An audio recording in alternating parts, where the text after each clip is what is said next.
Hello again everybody, and today I'm going to talk about another building. This time it's another Greek building, but it's maybe a slightly unusual choice for something which I think is a building of profound beauty. So far I've talked about three temples on the Acropolis. That is the Parthenon, the magnificence of that, the delicate and beautiful Athene Nike temple, and also the complicated yet somehow ultimately elegant problem-solving temple of the Erechtheion.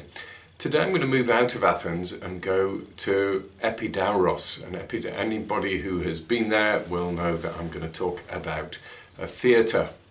Now everybody knows, don't they, that Greek theatres were semicircular. Well, originally they weren't.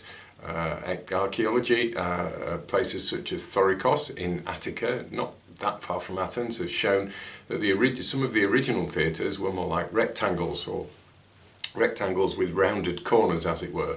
And even the theatre of Dionysus in Athens was more likely a front-facing sort of affair in the 5th century, whereas later it came to be semicircular.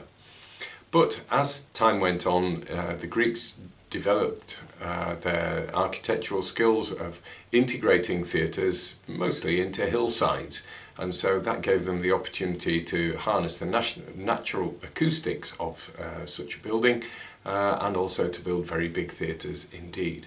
So it's a combination of being practical and yet somehow beautiful, and many people regard Epidauros as the high point of Greek theatre building.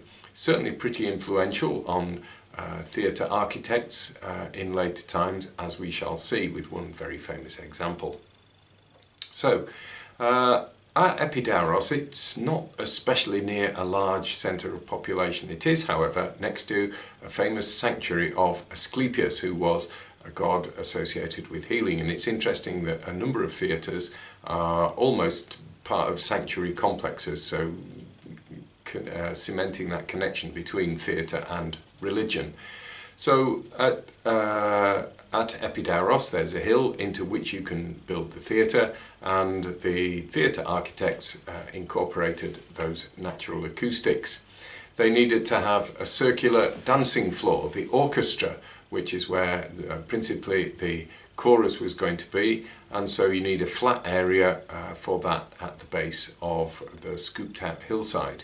You need sight lines for theatre, as well as being able to hear in the theatre, being able to see is really important. And so having that natural semicircular design evolved from the more front-on rectangular sort of arrangement clearly means that everybody in every seat can see all of the stage. It also helps for the drama of Greek theatre, where entrances and exits are pretty important. So traditionally you had 3 entrances and exits. One of these signified the palace, usually. So there's a stage building with double doors in the middle, and if you came out of there, that meant you were coming out of the palace. There was an entrance to another side onto the stage, which would have been from the town, and at the other side of the stage from the countryside. But you also need those dramatic entrances for the chorus, and at Epidauros and at other theatres this must have been quite a sight when the chorus came in their splendid theatrical costumes.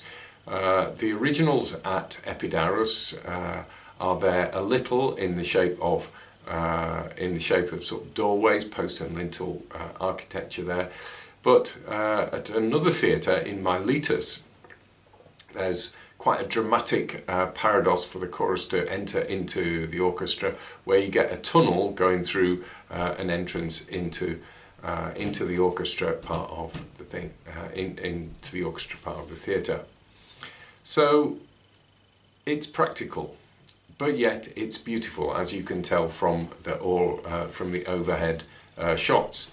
Physicists will tell you that the natural acoustics of the place are the same acoustic principles that mean that the inside of loudspeakers, like on hi-fis, help to preserve and amplify the sound and project the sound outwards. So that even though perhaps as many as 15,000 people can sit in the theatre at Epidauros, everybody can hear every word spoken from the orchestra and from the stage. This was used as a model for the major stage of the National Theatre in London, the Olivier Theatre. And when you look at these pictures, you can see the similarities between the fundamentals of the design of Epidauros and the design of the Olivier Theatre. And for me, it's quite an exciting connection that, if you like, the Premier League theatre in Britain is connected directly in that way with the Premier League theatre of classical Greece. So, to sum all that up, Epidauros, an outdoor theatre, semicircular, very practical, but also profoundly beautiful too.